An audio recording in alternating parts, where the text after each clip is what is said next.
Hey, what's up, guys? Welcome back. Today, I just got done watching the new Spider-Man movie, No Way Home, and if you can't tell from my big smile, I thoroughly enjoyed it. But I'm not going to put any spoilers out there for you. I just wanted to address the 3D in it real quick. Um, so, before I went to see it in Real D 3D tonight, I was nervous because I read a lot of things online about other people saying that they didn't like the movie in 3D. They said that it was flat, there were no pop outs, and, they said it wasn't nearly as good as the last one, Far From Home, as far as the 3D goes. Not the story, just the 3D. And so,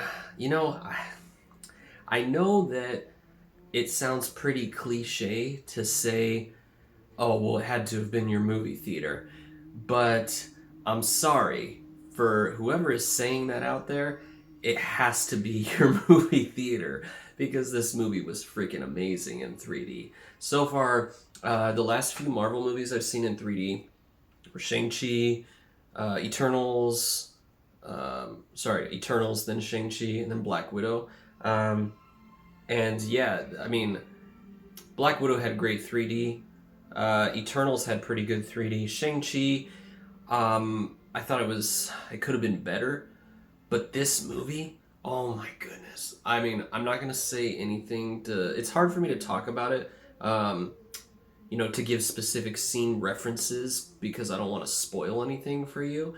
But I will say that there is just a grip load of depth from the very beginning intro of the movie with the Marvel credits and all the little heroes popping out of the screen to the beginning scene of the movie where you have Spidey web swinging through the city. I mean, just infinite amount of depth. It felt like you were there with him swinging from skyscraper to skyscraper. It was just amazing. And like I suspected, they made very, very good use of the 3D with Doc Ock's tentacles.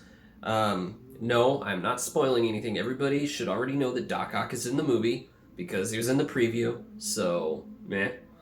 But yeah, great, great, great 3D with his tentacles. There were some scenes where it looked like his tentacle would come out like towards the screen, and then it would kind of come back in, and then the mid part of his tentacle looked like it was just popping off of the screen.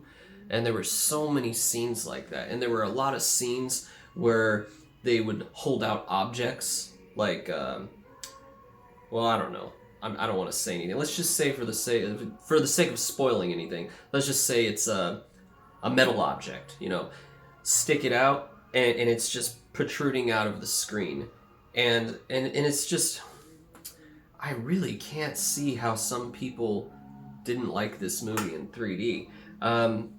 But that's the thing about movie theater 3D, folks, is that it really does have to do a lot with the people that are setting it up, that are displaying it. Some theaters, they don't care that much about 3D, so they don't change out their bulbs, and you got a dark picture. That was not the case with this movie. It was super bright.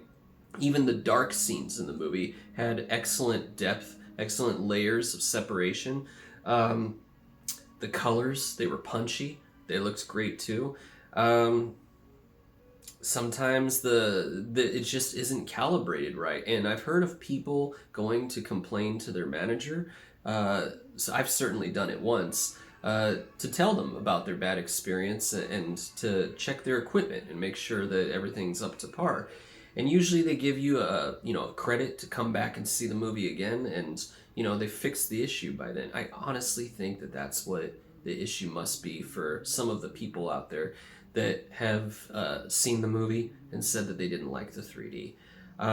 Like I said, I didn't see it in IMAX 3D. I could not find an IMAX 3D showing. I think where I live, they've kind of given up on that.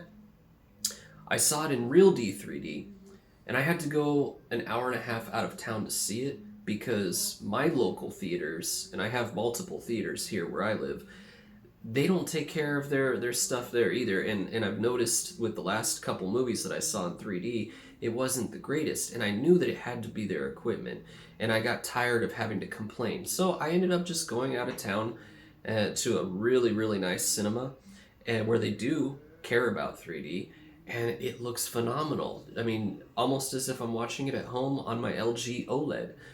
So, that being said, folks, I don't know how much longer it's going to be in the movie theater in 3D, but if you can get yourself a 3D ticket, do it.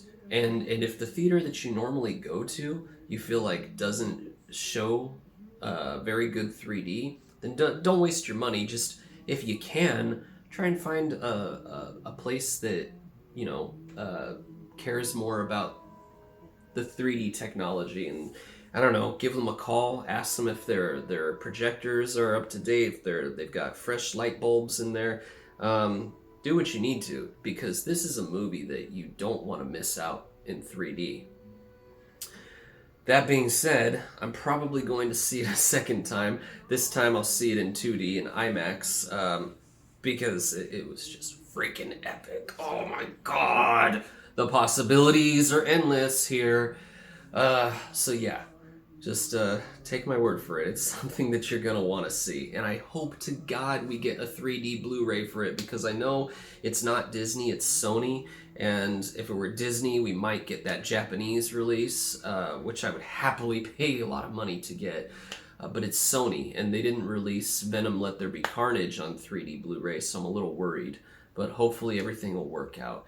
And when you go to the theater, bring your masks, stay safe, and God bless.